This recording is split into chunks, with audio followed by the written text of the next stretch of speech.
Pinakamalakas na hari. Credit to the author. 1289-95. Ang mga pangalan po na nandito ay galing sa mga name generator. Kaya kung meron man pagkakatulad sa mga pangalan ng totoong tao o lugar, ito ay tunay na hindi sinasadya. Sa sandaling pumasok si Francis sa All Spirit Hall, agad siyang naging focus ng maraming mga disciples ng spiritual race sa loob. Gayunpaman, hindi niya ito pinansin at sinundan na lang niya ang tagapangalaga na elder sa pinakataas na palapag. Iyan ay si Francis. Isang taon na ang nakalipas, siya ay direktang pumasok upang maging isang rank 6 true God, at isa na siyang sinaunang Diyos. Bukod dito, sa laban sa pagsusugal sa pagitan ng mga karera, siya ay nag-iisa na nagligtas sa sitwasyon, nagwagi sa magkasunod na laban at natalo pa ang dalawang sinaunang Diyos ng naglalagablab na lahi ng ginto. Ang pinakamataas na antas ng espiritual na lahi ay gumanti sa kanya ng 500,000 kontribusyon na puntos. Ang maraming mga disipulo ng spiritual race na pumipili ng mga diskarte at kasanayan sa pakikipaglaban ay hindi maiwasang mapabuntong hininga sa pagtataka sa mga nagawa ni Francis. 500,000 puntos ng kontribusyon. Ang lahat ng mga disipulo ng espiritual na lahi ay hindi napigil ang lumunok ng isang subo ng laway. Ang karamihan sa kanila ay mga tunay na Diyos na mababa ang ranggo. Ang mga diskarteng iyon na maaaring i-cultivate sa rank 7 Ancient God ay 10,000 ilang mga kontribusyon na puntos, 20,000 ang pinakamarami. Hindi nila kayang gumastos ng 500,000. Mabilis na nakarating si Francis sa pinakamataas na palapag ng All Spirit Hall. Tanging ang mga nakarating na sa antas ng sinaunang Diyos ang maaaring tumapak sa sahig na ito. Ang tanging tao sa palapag na ito sa kasalukuyan ay si Francis at ang Guardian Elder ng All Spirit Hall. Ang huling palapag na ito ay lubhang walang laman. Mayroon lamang 4 na transparent na kristal na dingding. Ang bawat isa sa mga pader na ito ay natatakpan ng mga bowl ang kristal na may iba't ibang kulay at sukat. Ang mga bowl ang kristal na ito ay naglalaman ng isang divine level na pamamaraan o kasanayan sa pakikipaglaban. Gusto mo bang piliin ang sarili mo, o gusto mong tulungan kitang pumili? Ngumiti ang magulang na tagapag-alaga. Kailangan ko ng isang pamamaraan na maaaring magpapahintulot sa akin na maging isang Diyos na Panginoon. Diretsahang sinabi ni Francis. Kung ang mga diskarteng ito ay nasa parehong antas, kung gayon ang isa na maaaring linangin hanggang sa antas ng Panginoong Diyos ay natural na ang pinakamahusay. Ang katotohanan na maaari itong linangin sa antas ng Panginoong Diyos ay patunay din na ang pamamaraan ay mas kumpleto at higit na magpapalakas ng lakas ng isang tao. Bilang karagdagan, ang anumang pamamaraan na maaaring magpapahintulot sa isang tao na maging isang Diyos na Panginoon ay maaaring ituring na isang top-class na divine level na pamamaraan. Tingnan mo doon. Ang tagapangalagang elder ay nagbigay ng nakakaalam ng ngiti at iniabot ang isang daliri. Tumingin si Francis sa silangang pader. 4 na bowl ang kristal ang naka-embed sa tuktok ng dingding na ito. Ang espiritual na lahi ay may 4 na pamamaraan na nagpapahintulot sa isa na maging isang Diyos na Panginoon. Medyo mayabang na ngiti ang ibinigay ng Guardian Elder habang ipinakilala niya sila. Ang unang teknik ay isang cultivation technique na para sa mga may spiritual race bloodline.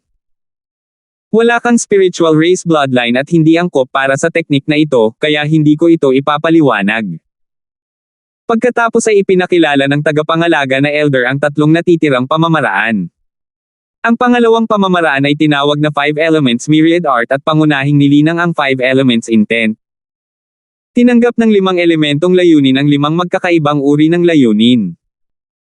Kapag nililinang ang pamamaraang ito, kailangang tiyakin ng isa na ang pagkakaiba sa pagitan ng 5 uri ng layunin ay hindi masyadong malaki, dahil magiging napakahirap na gumawa ng anumang pag-unlad kung hindi man. Ito ay naging medyo mahirap na linangin. Ang ikatlong pamamaraan ay ang Lightning Fire Heaven Technique. Ito ay angkop para sa mga nagsasaka ng kidlat at apoy. Ang mga naglilinang ng pamamaraang ito ay magiging makapangyarihang mga mandirigma, at ang paglinang nito ay medyo madali. Sa madaling salita, ito ay tapat at nakasanayan. Ang pang-4 ay ang Chaos 7 Void Origin Technique at naglalaman ng 5 elemento ng mundo, space-time, at ang maraming pagpapakita ng kalikasan. Pinagsama nito ang maraming uri ng layunin at maaaring makabuo ng napakabigat na Chaos Origin Divine Power. Ngunit dahil ang pamamaraan na ito ay may napakalaking saklaw at walang malinaw na layunin, medyo mahirap na maabot ang antas ng Diyos na Panginoon dito. Bukod dito, ang pamamaraan mismo ay napakahirap linangin. Ang iyong 500,000 kontribusyon na puntos ay maaari lamang ipagpalit sa isa sa mga diskarteng ito, kaya ipinapayo ko sa iyo na palitan mo ang isang bahagyang mas masahol pa upang makakuha ka rin ng ilang makapangyarihang kasanayan sa pakikipaglaban. Idinagdag ng elder na tagapag-alaga ang kanyang sariling salita ng payo. Chaos 7 Void Origin Technique. Nang marinig ni Francis ang pamamaraang ito na ipinakilala, agad siyang natigilan. Noong una, pagdating niya sa bulwagan, handa siyang piliin ang 5 elements technique na binanggit ng Guardian Elder sa kanyang huling pagbisita. Gayunpaman, natuklasan niya na ang kapangyarihan ng 5 elements myriad art ay mas mababa kaysa sa iba pang dalawang diskarte. Napagtanto din ni Francis na ang Chaos 7 Void Origin Technique ay mas angkop para sa kanya kaysa sa 5 elements myriad art. Kung tutusin, kung nilinang niya ang 5 elements myriad art, kailangan niyang iwanan ang kanyang wind and lightning intents. Gayunpaman, iba ang Chaos 7 Void Origin Technique. Maaaring saklawin nito ang halos lahat ng uri ng layunin. Gusto ko ang Chaos 7 Void Origin Technique. Sa wakas ay sinabi ni Francis matapos itong pag-isipang mabuti. Chaos 7 Void Origin Technique. Natigilan ng elder na tagapag-alaga. Nasa ilalim siya ng impresyon na tiyak na pipiliin ni Francis ang 5 elements myriad art. Francis, ang Chaos 7 Void Origin Technique na ito ay abnormal na mahirap. Kung mas maraming intent ang isa, mas malakas ito, ngunit kung mas marami ang intents, mas mahirap itong kontrolin. Ang tagapag-alaga na elder ay may kaunting pag-unawa sa 4 na diskarteng ito, kaya agad niyang sinimulan si Francis na pumili ng iba. Ang aking isip ay nabuo. Ang mga mata ni Francis ay determinado. Siya ay nagkaroon ng isang kasaganaan ng mga layunin, at siya ay tunay na nag-aatubili na isuko ang mga ito.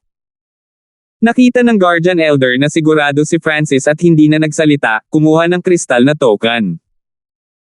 Pagkatapos niyang ibuhos ang divine power sa token na ito, isang ball ang kristal ang lumipad palabas mula sa dingding at sa harap ni Francis. Maaari ka lang umalis sa lugar na ito kapag ganap mong kabisado ang teknik na ito. Kasabay nito, hindi mo mailalabas ang mga nilalaman ng teknik na ito. Kapag nadiskubre ito, malupit na parurusahan ka ng spiritual race. Pagkasabi nito, umalis ang tagapangalaga. Umupo si Francis na naka-cross-legged sa lupa at ipinadala ang kanyang isip sa ball ang kristal. Ang impormasyon tungkol sa Chaos 7 Void Origin Technique ay agad na dumaloy sa kanyang isipan. Chaos 7 Void Origin Technique, sumasaklaw sa 5 elemento ng mundo, space-time, at ang maraming pagpapakita ng kalikasan, na naglalaman ng kapangyarihan ng lahat. Kapag nakumpleto, maaari nang paikliin ang Chaos Power. Hindi talaga ako binaygo nito. Ang mga mata ni Francis ay kumikinang sa tuwa. Napakaraming uri ng layunin niya, kabilang ang 5 elements, wind, lightning, at space-time. Bilang karagdagan, mayroon siyang God's spiritual eye, na nagbigay sa kanya ng hindi kapani-paniwalang kakayahan sa pag-unawa, at lalo siyang mahusay sa pag-unawa sa mga layunin. Kung gusto niya, madali niyang mauunawaan ang ilan pang layunin. Sa puntong ito, hindi mapigilan ni Francis na maalala ang God Eye Assembly na binanggit ni Walter. Isang pagpupulong ng 8 Great God Eyes. Dapat ay makakuha ako ng maraming impormasyon tungkol sa 8 Great God Eyes, mga paraan ng paggamit ng eye bloodline techniques, at marahil kahit na cultivation method para sa eye bloodline techniques. Natagpuan ni Francis ang kanyang sarili na labis na natutokso. Ang tanging inaalala niya ay ang kanyang mata ay may pagkakataon na maging 9th God Eye. Kung pupunta ako roon at magagamit ang tunay na kapangyarihan ng aking God Eye, kung gayon ang panganib ay magiging sulit. Pagkaraan ng mahabang panahon, ginawa ni Francis ang kanyang desisyon. Ang misteryosong kaliwang mata na ito ay palaging ang kanyang pinakadakilang sikreto. Marahil kung natuklasan niya ang potensyal ng kaliwang mata na ito, ang mga lihim sa paligid ng kaliwang mata na ito ay mabubunyag din. Kaya, nagpa siya si Francis na tingnan ang paligid nitong God Eye Assembly. Pagkaraan ng isang araw, ang mabigat na kakayahan sa pagsasaulo ng kaliwang mata ni Francis ay nagbigay daan sa kanya na ganap na maisaulo ang Chaos 7 Void Origin Technique. Paglabas niya sa sahig, agad na umakyat ang tagapangalagang elder upang salubungin siya. Natapos mo na bang isaulo ito? Nagtatakang tanong ng guardian elder. Ang isang kristal ay katumbas ng karagatan ng impormasyon. Kahit na ang isang sinaunang Diyos ay aabutin ng 10 araw upang ganap na maisaulo ang isang pamamaraan na maaaring magdala ng isa hanggang sa antas ng Diyos na Panginoon. Manam. Tumango si Francis at ibinigay ang bolang kristal sa elder na tagapag-alaga. Francis. May biglang sumigaw sa gulat. Tumingin si Francis at nakitang ito ay isang sinaunang Diyos na dating nagpakita sa paligsahan ng Pure Spirit Sacred Water, ang nakatatandang kapatid ni Jinwei na si Jin Kun. Naalala ni Francis na ang taong ito ay napakagalit sa kanya. Binigyan siya ni Francis ng maingat na tingin bago umalis. Damn! Kinuyam ni Jin Kun ang kanyang mga kamao at pinagdugtong ang kanyang mga ngipin. Siya ay nangangati na hamanin si Francis, ngunit pagkatapos maging isang tunay na Diyos, si Francis ay pumasok sa pag-iisa at pagkatapos ay palihim na naglakbay sa labas. Sa sandaling bumalik siya sa espiritual na lahi, nagsimula ang paligsahan para sa Pure Spirit Sacred Water. Pagkatapos noon, kinatawan ni Francis ang spiritual race sa laban sa pagsusugal, kaya hindi pinahintulutan si Jin Kun na makaapekto sa kalagayan ni Francis. Ngunit nang bumalik si Francis, isa na siyang sinaunang Diyos. Nabalitaan din ni Jin Kun na nag-iisang tinalo ni Francis ang 7 miyembro ng Blazing Gold Race sa laban sa pagsusugal, 2 sa kanila ay sinaunang Diyos. Sa oras na ito, wala nang lakas ng loob si Jin Kun na hamanin si Francis. Sa pag-alis sa All Spirit Hall, si Francis ay nakahanda na bumalik sa kanyang tirahan at linangin ang Chaos Heaven Void Origin Technique, ngunit sa kanyang pagbabalik, nakarinig siya ng ilang nakakagulat na balita. Direktang nakamit ni Angelica ang rank 5 nanograms Heavenly Divine Realm, naging isa sa mga ipinagmamalaki ng spiritual race bloodline. Hindi ko akalain na magtatagumpay si Angelica. Tuwang-tuwa si Francis. Pagbalik niya, hindi niya nakita si Angelica sa paligid. Pagkatapos makinig sa paligid, nalaman niyang lumipat si Angelica sa ibang lugar para pumasok sa Heavenly Divine Realm. Noong panahong iyon, naramdaman ni Francis na masyadong nagmamadali si Angelica. Kung naipon niya ang kanyang enerhiya ng kaunti pa, maaabot niya sana ang rank 5 nanograms Heavenly Divine Realm. Ngunit sa kanyang sorpresa, nagtagumpay si Angelica sa direktang pagkamit ng rank 5. Sa pananaw ng iba, si Francis ay direktang umabot sa rank 6 at sa gayon ay may higit na talento kaysa kay Angelica, ngunit si Angelica ay mayroong spiritual race na bloodline na naging ganap na kakaiba kay Francis. Si Angelica na ngayon ang pinaka nakakasilaw na pag-iral ng spiritual race bloodline. Direkta siyang nakamit ang rank 5 nanograms Heavenly Divine Realm, at sa mga espesyal na katangian ng cultivation ng spiritual race bloodline, ang kanyang potensyal ay walang limitasyon. Ang balita ng tagumpay ni Angelica ay nagkaroon ng kaguluhan sa buong espiritual na lahi. Sa araw na ito, bumalik si Angelica sa kanyang sariling palasyo. Kuya Francis, aabutan kita agad. Ang katawan ni Angelica ay naglabas ng transcendent na aura, tulad ng isang dalisay at walang dungeons na kristal na diwata. Ganun ba? Isa na akong sinaunang Diyos, panunukso ni Francis. Si Angelica ay nag-iisa para sa kanyang pambihirang tagumpay, kaya hindi pa rin niya lubos na nauunawaan ang nangyari sa laban sa pagsusugal. Ito. Paano? Napaawang ang maliit na bibig ni Angelica sa gulat. Habang nararamdaman niya ang enerhiya ni Francis, napagtanto niya na talagang naabot niya ang antas ng sinaunang Diyos. Damn, ang aking spiritual race bloodline ay talagang hindi makakasabay sa iyo sa bilis ng cultivation. Si Angelica ay agad na nalungkot, ngunit sa kaibuturan, siya ay talagang tuwang-tuwa para kay Francis. Medyo hindi nakapagsalita si Francis. Kung hindi niya ipinakita ang kanyang hindi kapani-paniwalang talento at potensyal, mararanasan ba niya ang mapayapang buhay na ito sa spiritual race? Makalipas ang 3 araw, nagdaos ng kapistahan ang upper echelon ng spiritual race upang ipagdiwang ang matagumpay na tagumpay ni Angelica sa rank 5. Ang karamihan sa mga paksayon sa Ziling Zone ay naimbitahan sa kapistahan na ito. Ang lahat ng mga panauhin ay kakilakilabot na mga tunay na Diyos, at kahit na ang ilang mga sinaunang Diyos ay nagpakita. Ang bloodline ng spiritual race ay napaka-espesyal, at mayroon itong kakaibang katangian pagdating sa cultivation. Ang katotohanan na si Angelica ay direktang nakamit ang rank 5 nanograms Heavenly Divine Realm ay nangangahulugan na siya ay may malaking pagkakataon na maabot ang God Lord level sa hinaharap. Ilang sinaunang Diyos ng lahing espiritual ang gustong bumuo ng magandang relasyon kay Angelica. Si Angelica ang pangunahing karakter ng piging na ito, at ang kanyang kagandahan ay nahuhulog sa kanilang sarili ang mga binata ng Zealing Zone. Ngunit si Francis, na nakatayo sa tabi niya, ay isang nakakasilaw na pag-iral. Siya si Francis, ang isa na direktang nakamit ang rank 6 nanograms Heavenly Divine Realm, ay naging isang sinaunang Diyos sa loob ng isang taon, at tinalo ang 7 disipulo ng nagliliyab na lahing ginto. Sa hinaharap, ang espiritual na lahi ay may mataas na pagkakataon na maging numero 1 5 star na paksayo ng Zealing Zone. Lahat ay tumingin sa magkapareha na may naiinggit at humahangang mga titig. Kasabay nito, napabuntong hininga din sila sa pagtataka sa kayamanan ng lahing espiritual. Matapos ang ilang taon, maaaring magkasamang umakyat sina Francis at Angelica sa kaharian ng Panginoong Diyos. Sa kapistahan na ito, ang mga miyembro ng upper echelon ng spiritual race ay tumatawa at nakangiti ng madalas na ang kanilang mga bibig ay bihirang nakasara. Ang espiritual na lahi ay nasangkot sa napakaraming insidente kamakailan na naging mainit na paksa ng pag-uusap para sa Zealing Zone. Pagkaraan ng 3 araw, natapos ang kapistahan. Bumalik si Francis sa kanyang tirahan, naghahanda na itago ang kanyang sarili sa loob ng ilang oras upang linangin ang Chaos 7 Void Origin Technique. 1290.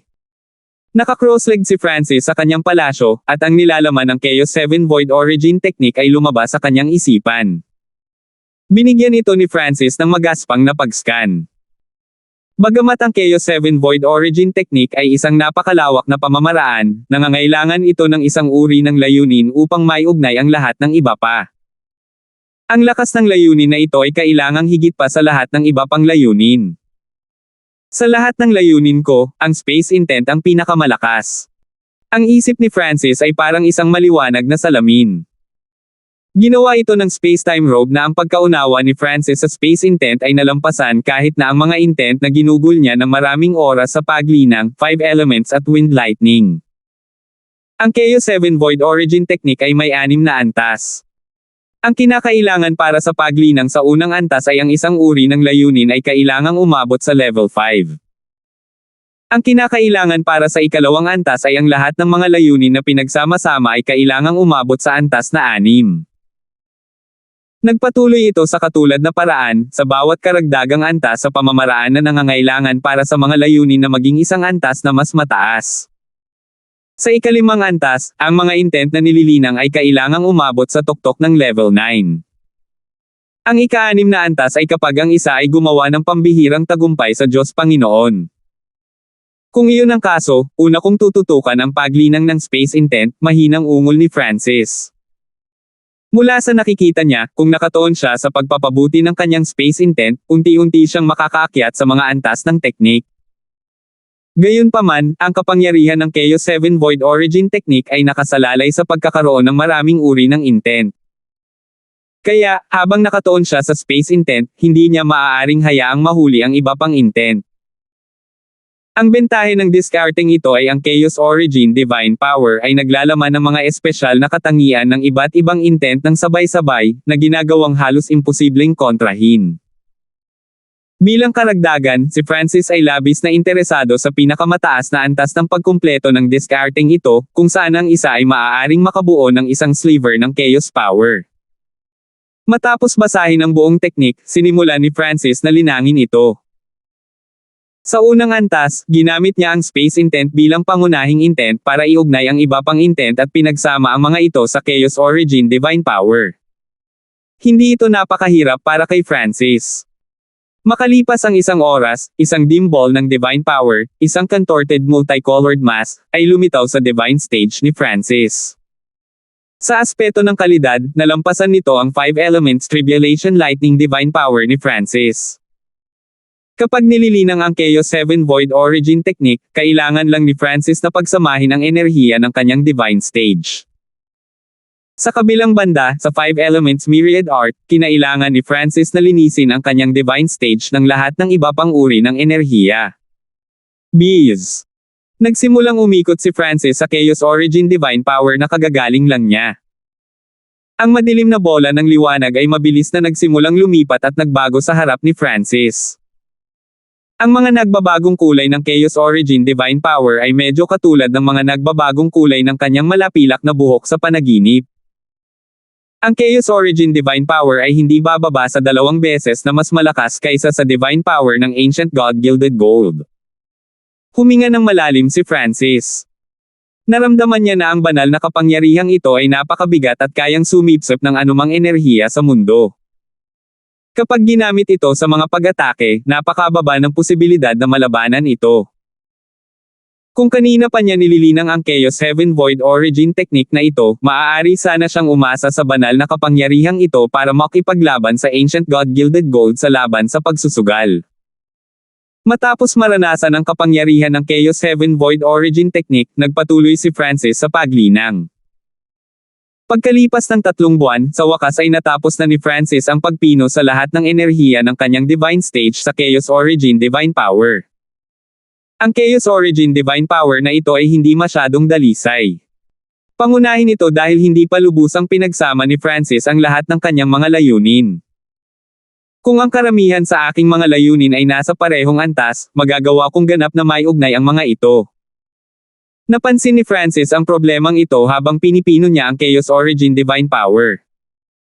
Halimbawa, ang kanyang Metal at Lightning Intents ay nasa level 5 at maaaring ganap na may ugnay kasama ng kanyang Space Intent.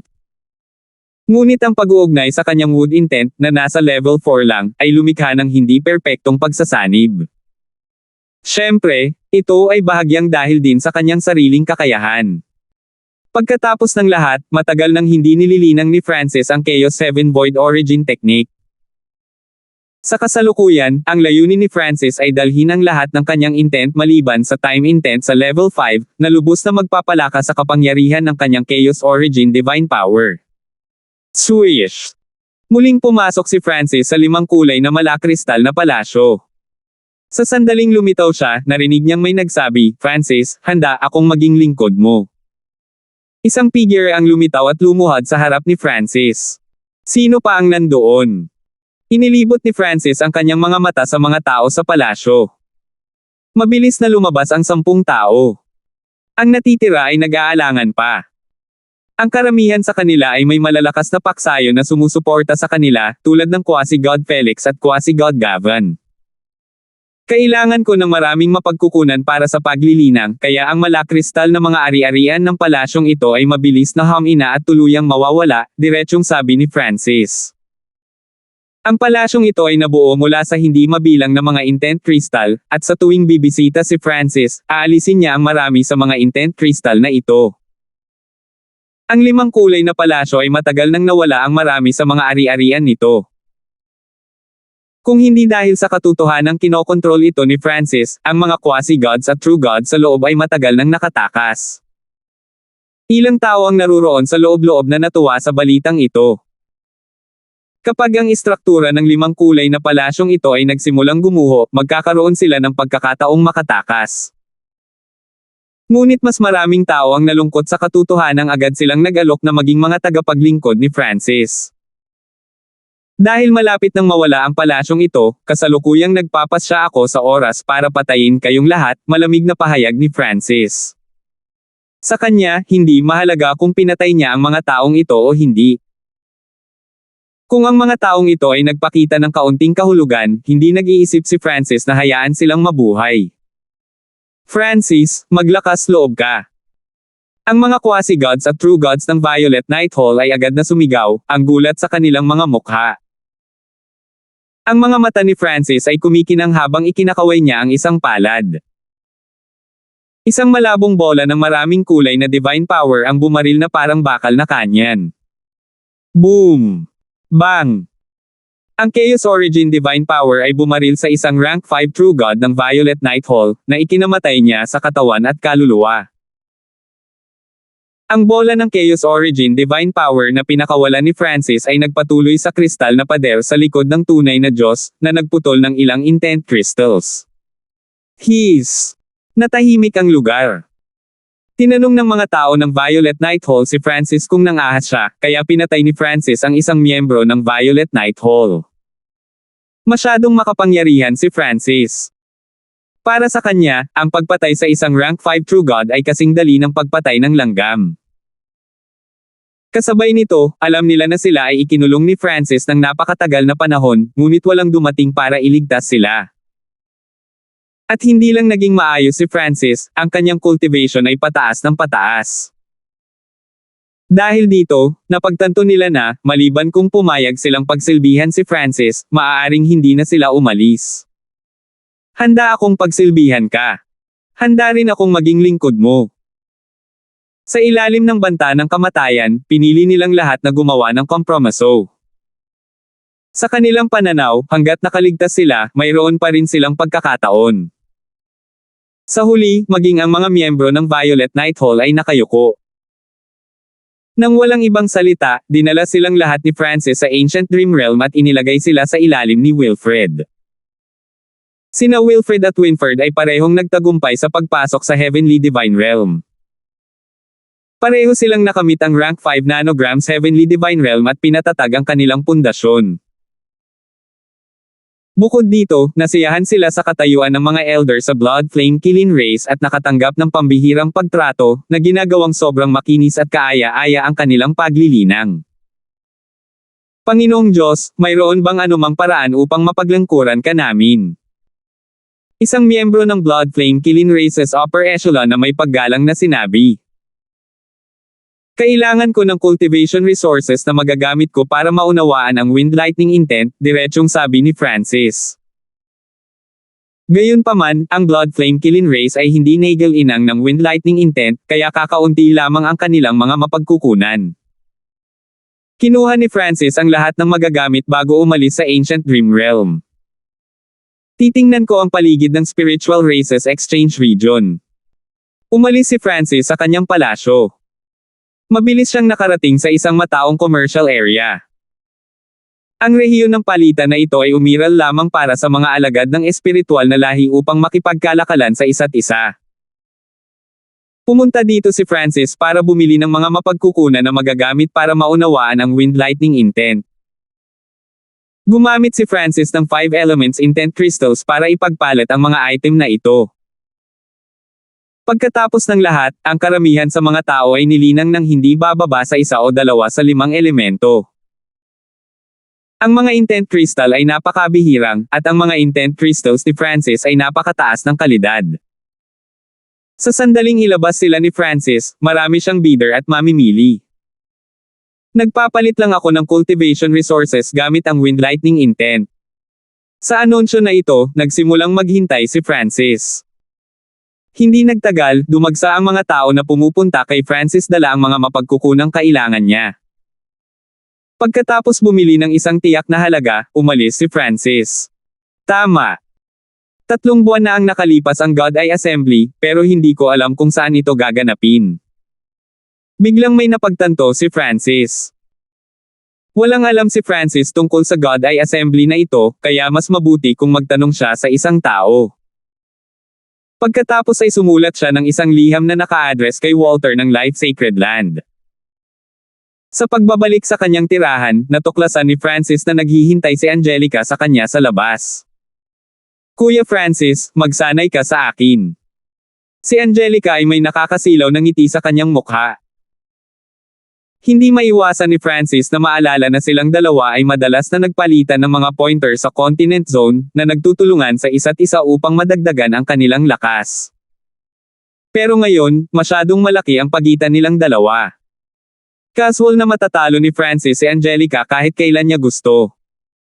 Supulan ang iyong cultivation sa rank 5, at hindi ka pinapayagang gamitin ang iyong eye bloodline.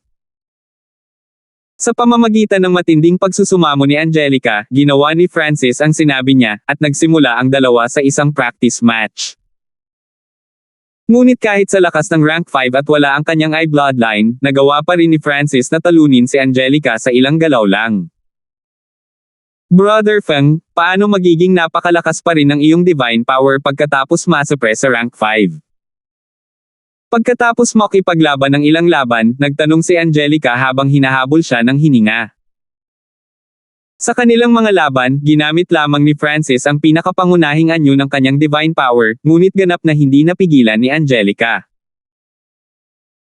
At ito ay isinasaalang-alang na si Angelica ay may spiritual race bloodline, kaya ang kanyang divine power ay mas malakas kaysa sa normal na rank 5 true gods.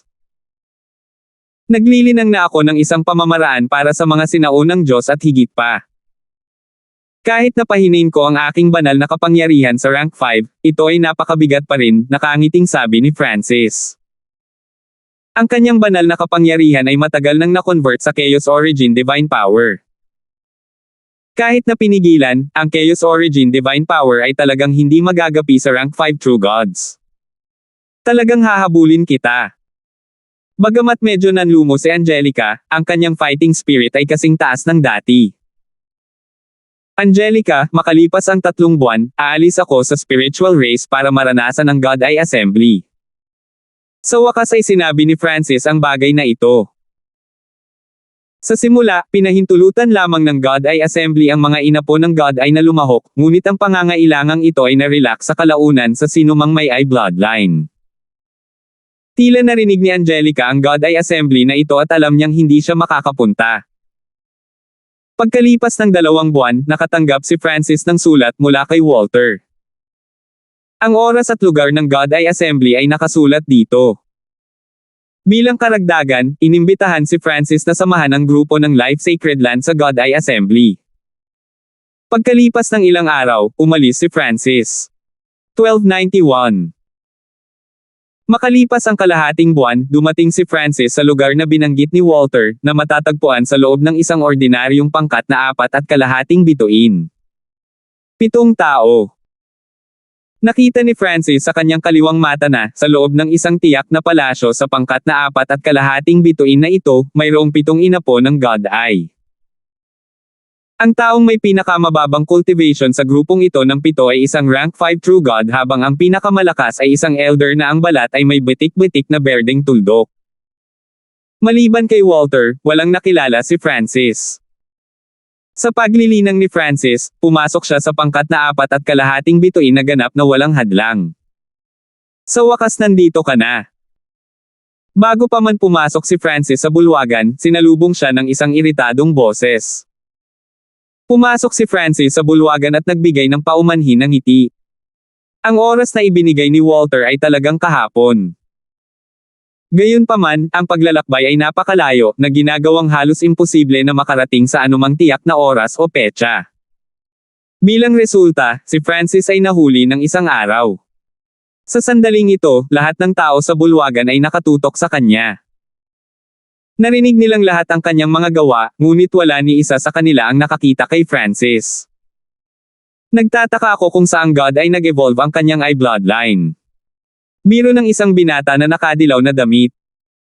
Dahil nandito ka, umalis na tayo, walang pakialam na sabi ng matanda na ang balat ay natatakpan ng mga berdeng batik. Umalis ang grupo ng 8 na nagpapahintulot sa mga miyembro ng pangkat na 4.5 bituin na ito na makahinga ng maluwag. Hindi nagtagal pagkaalis nila, nag-message si Francis kay Walter, mukhang ayaw sa akin ng mga kasama mo. Manam. Ang elder na ito ay malamang na walang magandang impresyon sa iyo dahil tinanggihan mo ang Life Sacred Land. Para sa iba pa, ito ay marahil ang pakiramdam ng superiority na mayroon sila mula sa pagiging mga inapo ng God Eye, pabalik na mensahe ni Walter. Tumango si Francis bilang pag-unawa. Lahat ng eye bloodline sa mundo ay nagmula sa 8 Great God Eyes. Natural lang para sa mga inapo ng God Eye na makaramdam ng higit na mataas kaysa sa iba pang eye bloodlines. Ang Life Sacred Land ay mayroon lamang 7 tao na nakikilahok sa God Eye Assembly. Logically speaking, ang Life Sacred Land ay hindi dapat nagpapadala ng napakakaunting tao sa pagtitipon na ito ng mga inapo ng mata ng Diyos. Nalaman ni Francis mula kay Walter na ang Life Sacred Land ay may maraming grupo na papunta sa God Eye Assembly, at may ilang tao pa na naglalakbay ng mag-isa. Kung tutusin, ito ay isang kaganapan na magpapatuloy ng napakahabang panahon, kaya hindi na kailangang magsama-sama ang lahat. Bilang karagdagan, ang Life Sacred Land ay magiging masyadong bongga kung gagawin nito iyon. Bukod dito, ang God Eye Assembly ay isang medyo lihim na kaganapan. Ang oras ng pagsisimula nito ay kumalat lamang sa mga miyembro ng God Eye Assembly na nakakalat sa bawat zone. Kaya, hindi alam ng ilang mas mababang antas na paksayon na nangyayari ang God Eye Assembly. Katulad nito, hindi naayos ang lokasyon ng God Eye Assembly. Tama, paano ang tungkol kay Hannah? Tanong ni Francis. Si Hannah ay isa ring God Eye na inapo ng Life Sacred Land. Tanging ang mga tunay na Diyos at higit pa ang may karapatang lumahok. Bawal ang mga quasi-gods. Diretsa ang sabi ni Walter. Hindi maiwasan ni Francis na magulat. Hindi niya inaasahan na magiging ganoon kataas ang threshold ng God Eye Assembly. Kung gaano ito nangyari, mas pinatunayan nito kung gaano kataas ang pagtingin sa kapulungang ito. Ngunit nangangahulugan din iyon na kailangang maging mas maingat si Francis. Hindi niya alam kung anong uri ng mga tao ang magpapakita sa God Eye Assembly na ito, kaya mas mabuti kung hindi niya ibinunyag ang kanyang eye bloodline. Sa kanilang paglalakbay, ginawa ni Francis ang kanyang makakaya upang sugpuin ang espiritual na mata ng Diyos at ang iba't ibang kakayahan ng kanyang mata sa kanilang pinakamababang antas. Makalipas ang 10 araw, ang grupo ng 8 ay dumating sa kalangitan sa isang mapanganib na ipinagbabawal na zona. Ang grupo ay patuloy na lumipad ng pataas at mas mataas, at nang sila ay daan-daang libong lumilipad sa kalangitan, napansin ni Francis na ang isang nagtatagong hanay ay inilagay sa paligid ng isang tiyak na puting ulap. Hindi ko akalain na dito pala ang pasukan. Si Francis ay medyo nabigla. Habang papalapit ang grupo, kusang bumukas ang hanay at pinapasok sila sa loob. Sa gitna ng puting ulap na ito ay isang bilog na pilak na plataporma, na binuo sa isang simpleng estilo. Nakatayo sa tabi ng plataporma ang isang lalaking nasa katanghaliang gulang na ang katawan ay umbok ng kalamnan. Maligayang pagdating, mga miyembro ng Life Sacred Land. Bahagyang ngumiti ang nasa katanghaliang gulang na lalaki. Sinuri ng berdeng bitik-bitik na elder ng Life Sacred Land ang platapormang ito. Bakit ito isang teleportation array? Medyo lumabo ang mukha ng matanda. Ang ibang mga miyembro ng Life Sacred Land ay medyo nalilito din. Ang nakaraang God Eye Assemblies ay ginanap sa mga independenteng dimensyon na na-access sa pamamagitan ng isang simpleng pasukan o landas. Para sa God Eye Assembly na ito, ang Zilling Zone at isa pang zone ay may hawak na isa sa parehong lugar, kaya gumagamit kami ng Spatial Teleportation Array. Ang nasa katanghaliang gulang na lalaki ay tila inaasahan ang tugon na ito at mabilis na nagpaliwanag. Ang lahat ay medyo nabigla sa balitang ito. Aling zone? Ang berdeng bitik-bitik na matanda ay tila may iniisip, at ang kanyang mukha ay naging malungkot. Ang Antiyan zone.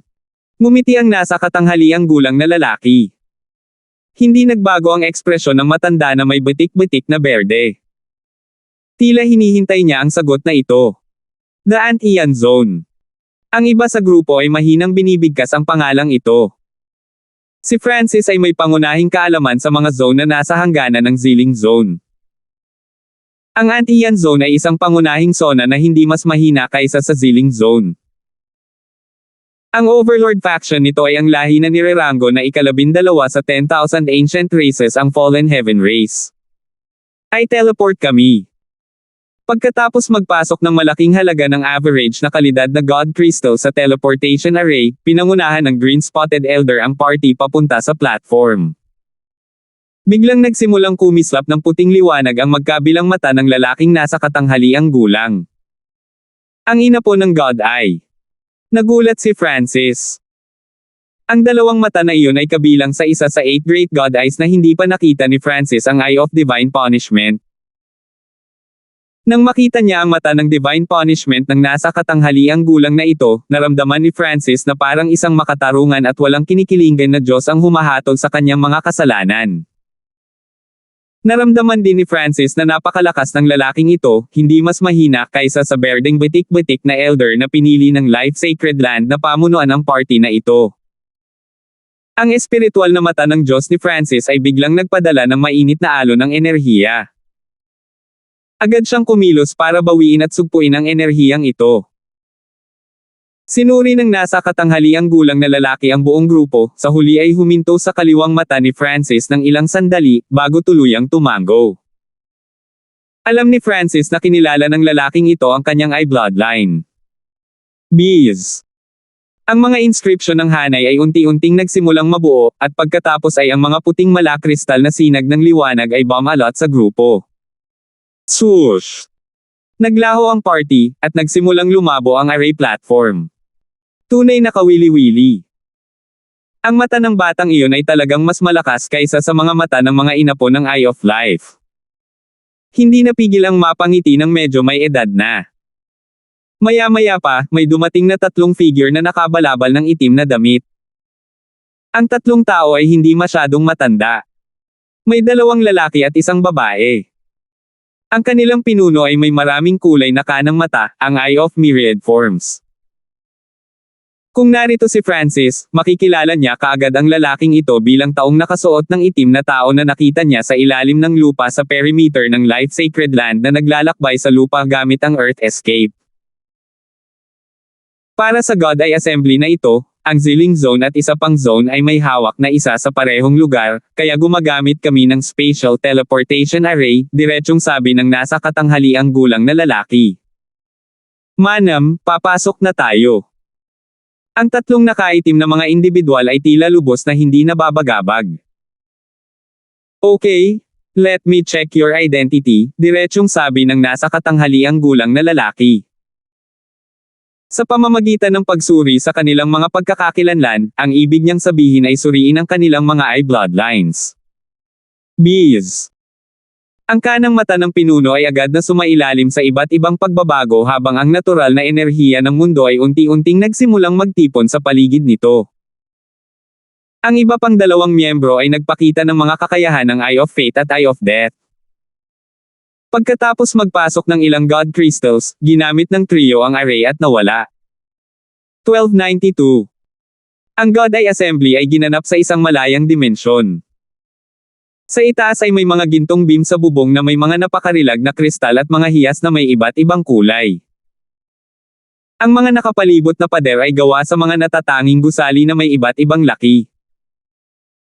Ang mga bantay ng malalim na paglilinang ay nakatayo sa labas ng ilan sa mas malalaking gusali, at ang mga tunog ng pagsasaya ay maririnig paminsan-minsan mula sa loob nila. Ang natitirang bahagi ng mga rehiyon sa palasyong ito ay napapaligiran ng mga kagubatan, bundok, at ilog. Ang gayong kaaya-ayang mga tanawin ay tunay na ginawa ang lugar na parang isang fairyland.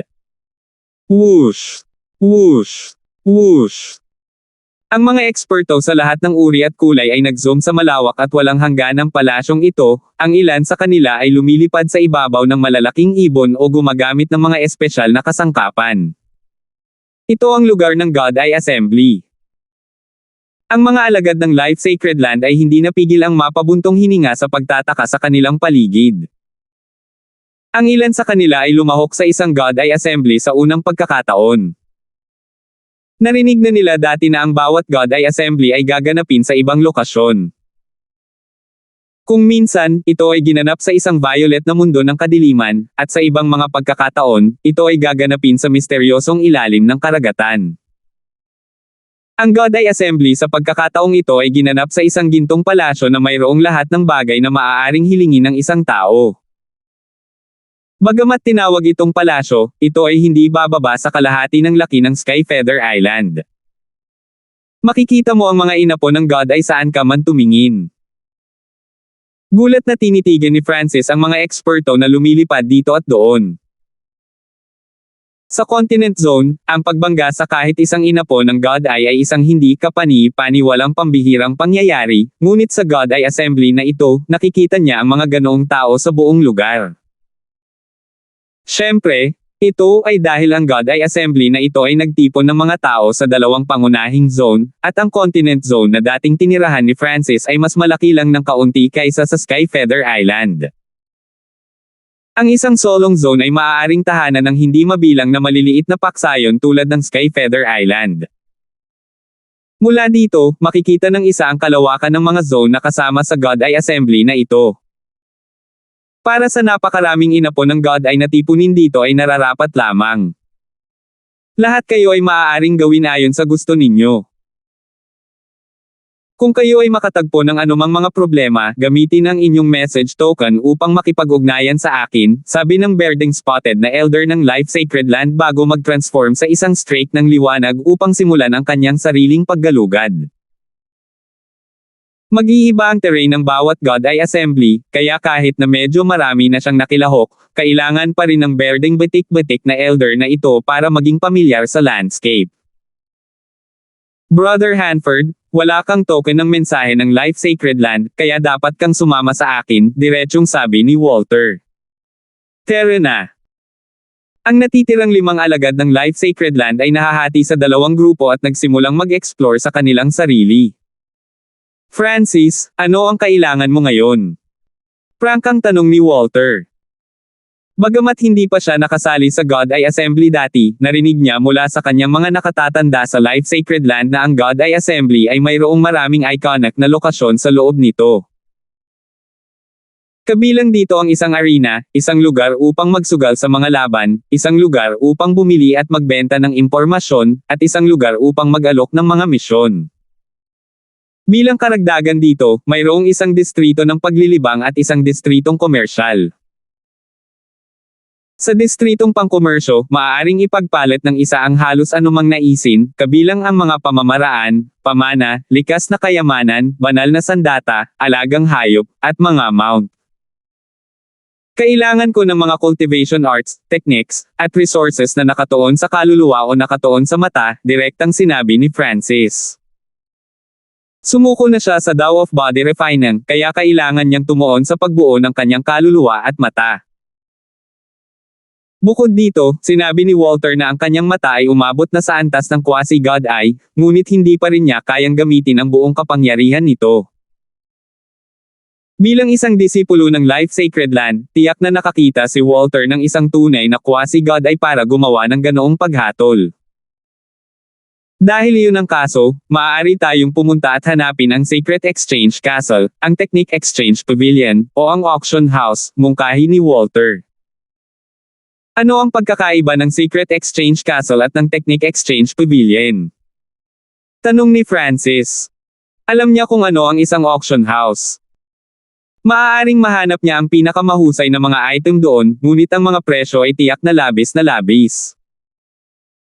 Ang Technique Exchange Pavilion ay kung saan ibinebenta ang mga diskarte at kasanayan sa pakikipaglaban para sa malakihang mga transaksyon. Ang Secret Exchange Castle ay isang lugar kung saan 10 ilang mga tao ay maaaring gumawa ng mga deal habang ititago ang kanilang pagkakakilanlan. Hindi makikita ng magkabilang panig ng exchange ang isa, tanging kung ano ang inaalok ng bawat panig. Hindi rin masyadong naintindihan ni Walter at nagbigay ng magaspang na buod ng kanyang narinig. Sa huli, naramdaman ni Francis na ang Secret Exchange Castle na ito ang pinakaangkop para sa kanya.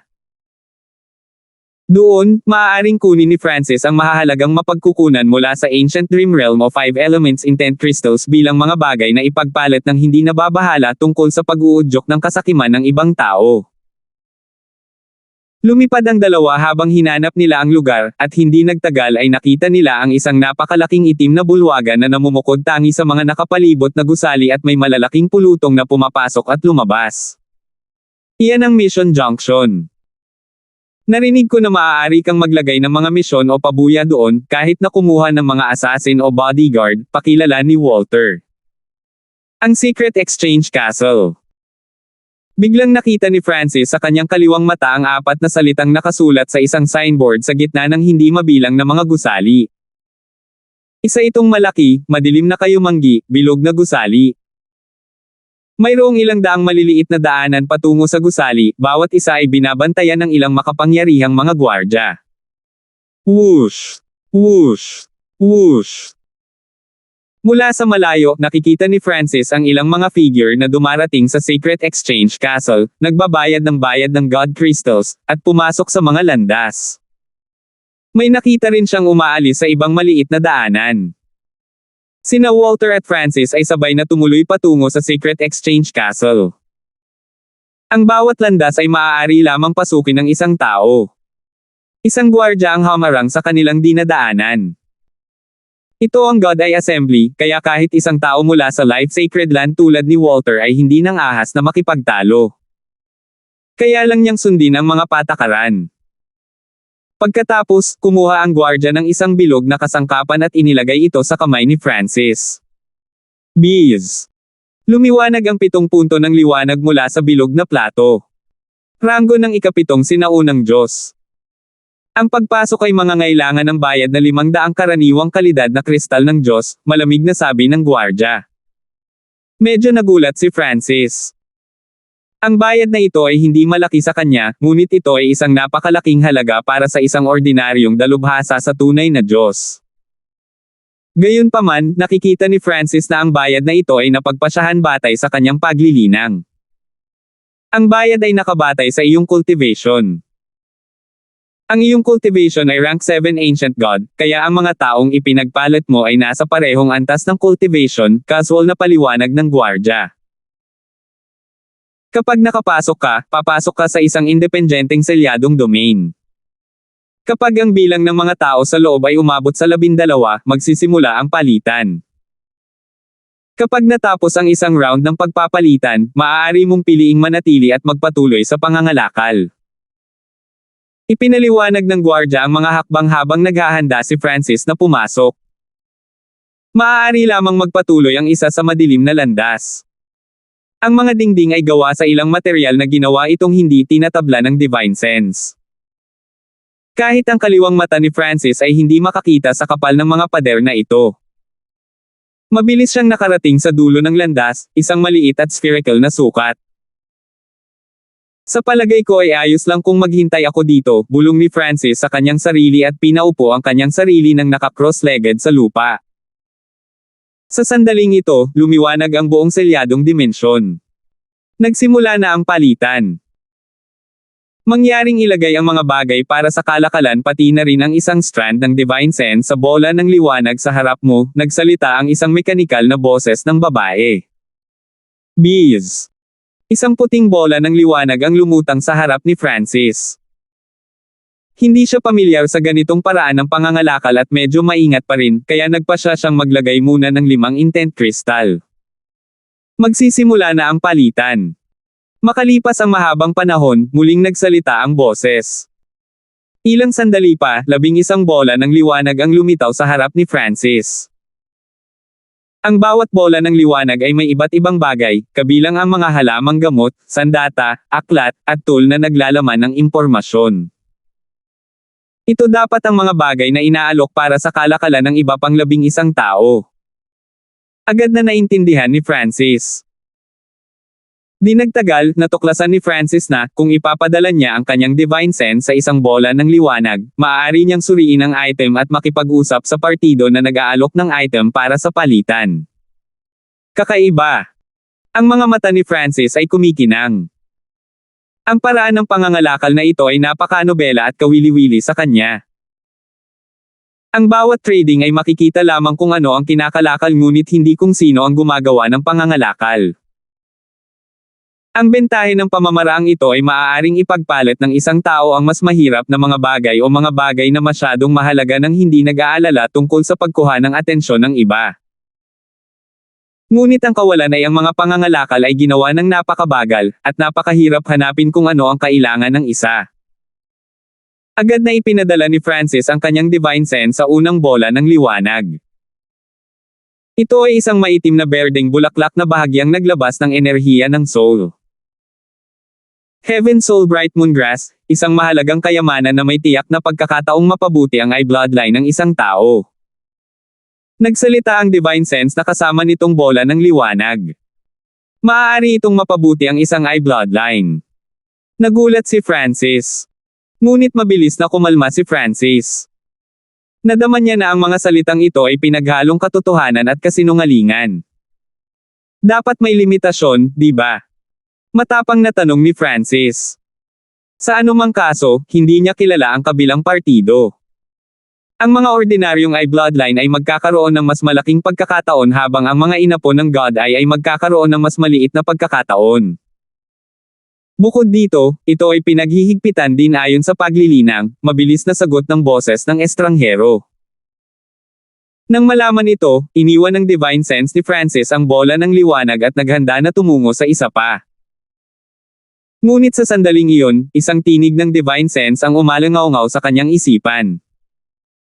Parang may gustong ipagpalit ang 5 intent crystals ko. Hindi mapigilan ni Francis ang mapangiti.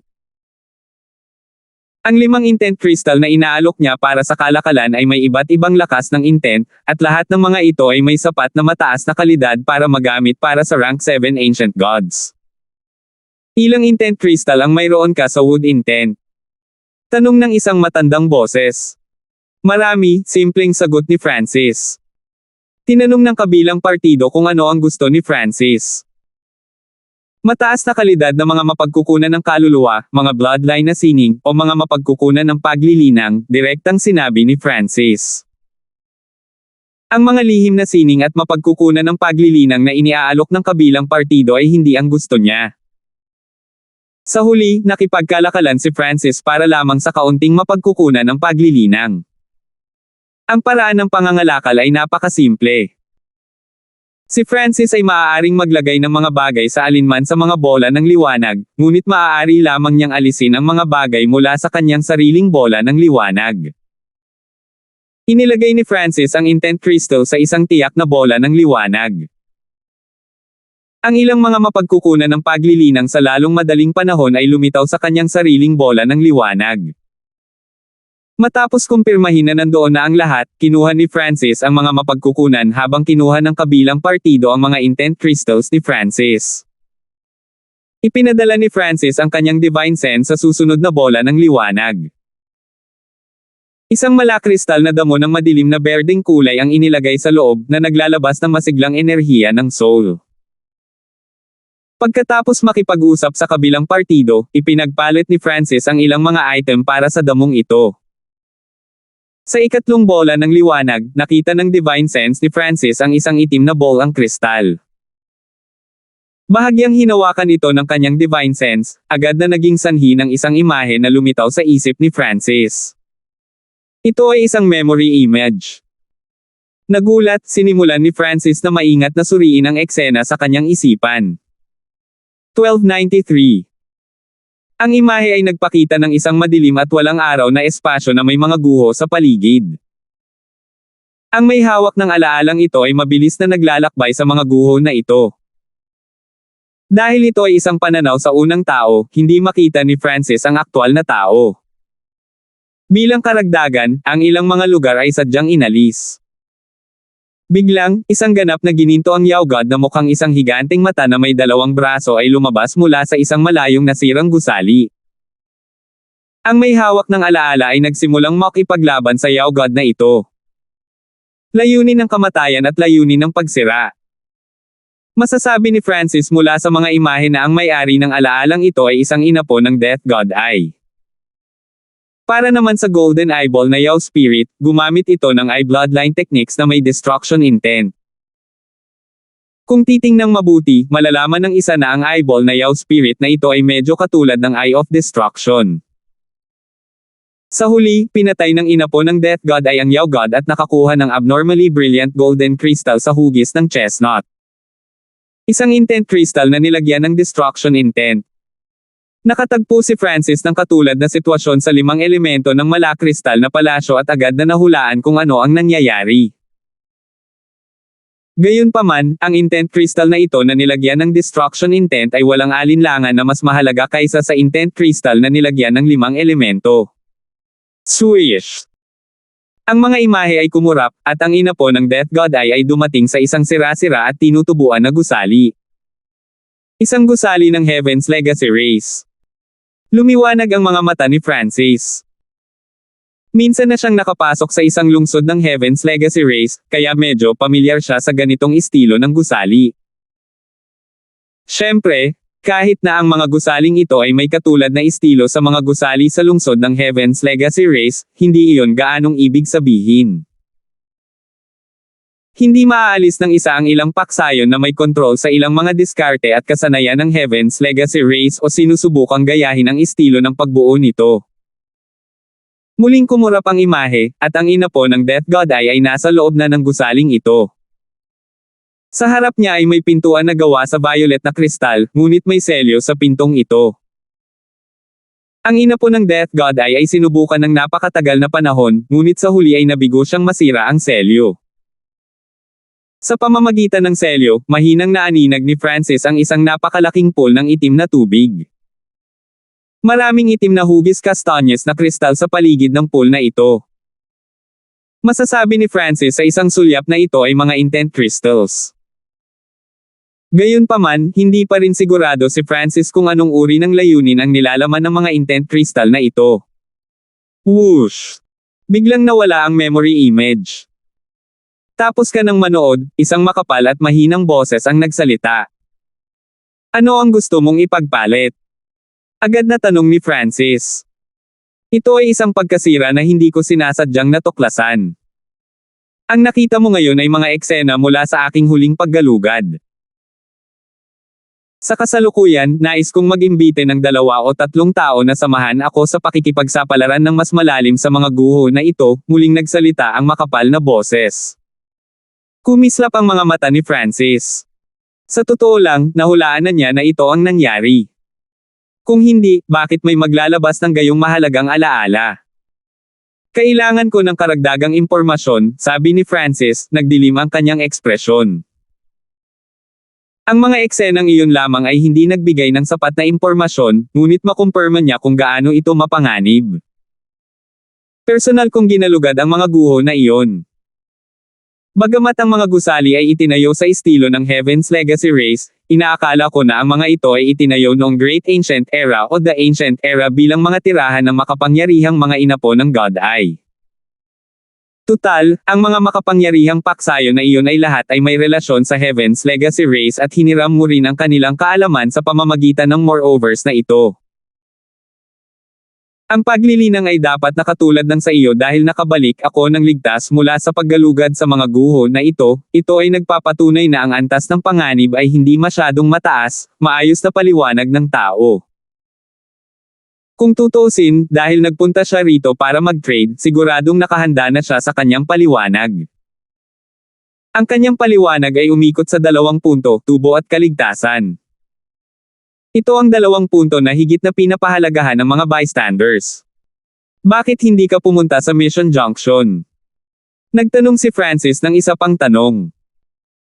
Kung gagawin ko iyon, ang mga guho ay ganap na malalantad. Bilang karagdagan, ang aking pagkakakilanlan ay nangangahulugan na ako ay hahabulin ng mga eksperto. Sa wakas, kailangan ko lamang ng 2 o 3 kasama. Sa ganitong paraan, lahat ay maaaring mapakinabangan ang kanilang mga kita. Kaya, ang Secret Exchange Castle ay ang pinakamahusay na paraan upang ipamahagi ang misyon na ito. Nag-iisip si Francis ng ilang sandali. Hindi siya lubos na magtitiwala sa mga salita ng taong ito, isa sa alang-alang lamang ang mga ito. Sa nakikita niya, wala talagang panganib sa paggalugad sa mga guho na iyon. Ang katotohanan na ang may hawak ng alaalang ito ay nakaligtas ay nagsilbing pinakamahusay na patunay ng puntong ito. Kahit na may tinatago pa siya at medyo delikado, hindi ito pinansin ni Francis. Ito ay dahil tiwala siya na ang kanyang sariling mga trompeta ay makakayanan ng mga ganitong panganib. Sa totoo lang, sinadya na ni Francis na tanggapin ang misyong ito. Gusto lang niya ng karagdagang impormasyon. Sasabihin ko sa iyo ang totoo. Hinala ko na ang lugar na iyon ay tirahan ng mga makapangyarihang mga inapo ng God Eye, dahil ang intent crystals na nakuha ko doon ay naglalaman ng lahat ng intents na may kaugnayan sa 8 Great God Eyes. Muling nagsalita ang boses. Nagulat si Francis. Hindi pa rin siya lubos na makapaniwala sa mga salita ng taong ito, ngunit ang sariling mga haka-haka ni Francis ay nagsabi sa kanya na ang mga guho na iyon ay tunay na may pagkakataon na maging mga tirahan ng mga inapo ng God ay mula sa sinaunang panahon o dakilang sinaunang panahon. Kung ganoon talaga, ang mga bagay na nakaimbak doon ay malamang na lahat ay nauugnay sa 8 Great God Eyes. Marahil ay magkakaroon pa ng impormasyon sa Ninth God Eye. Bilang karagdagan, ito ay ang God Eye Assembly.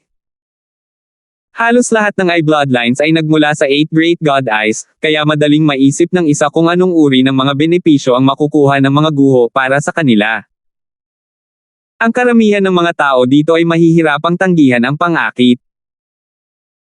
Tulad ng sinabi ko noon, 2 o 3 miyembro lang ang kailangan ko, at sa exchange session na ito, 5 sa 11 ang pumayag na tanggapin ang misyon na ito, ngunit kailangan ko pa rin silang salin at piliin ang mga mainam na kasama, dagdag ng makapal at mahinang boses. Okay, gagawin ko ang misyon. Nag-isip ng kaunti si Francis bago pumayag. Una, ang taong ito ay kailangan pa ring pumili ng pinakamahusay na mga kandidato mula sa mga taong kumuha ng misyon. Si Francis ay maaaring makakuha ng higit pang impormasyon sa panahon ng proseso ng pag-filter. Samantala, kung may napansin siyang kakaiba, maaari niyang muling isaalang-alang. Kung tutusin, kung hindi siya pumunta at tuklasin ang mga guho, ang kabilang partido ay walang magagawa tungkol dito. Si Francis ay naglalakbay kasama ang Life Sacred Land at siya mismo ay isang alagad ng espiritual na lahing. Kailangan kong pumirma ka sa isang kontrata sa dugo na ginagarantiyahan na hindi mo isisiwalat ang bagay na ito sa iba, ang hiniling ng kabilang partido. Ang kahilingang ito ay tila sinadya upang protektahan ang kanyang sarili. Walang pakialam si Francis at pinirmahan ang kontrata. Okay. Kunin mo ang aking message token. Kapag natapos na ang palitan, makikipag-ugnayan ako sa iyo. Naglagay ang tao ng message token sa bola ng liwanag ni Francis. Agad na kinuha ni Francis ang message token at maingat na sinuri ito. Natuklasan niya na ito ang pinakasimpleng uri ng token ng mensahe, na nakakapagpadala ng mga mensahe sa isang napakahigpit na distansya. Wala siyang mahanap na kaina-hinala tungkol dito. Isinantibi ni Francis ang bagay at nagpatuloy sa pag-browse sa iba pang mga bola ng liwanag. Sining na pananakit ng mata. Ang divine sense ni Francis ay huminto sa item sa ika-5 bola ng liwanag. Ito ay isang lihim na sining na tinatakpan ang mga kakayahan ng isang eye bloodline.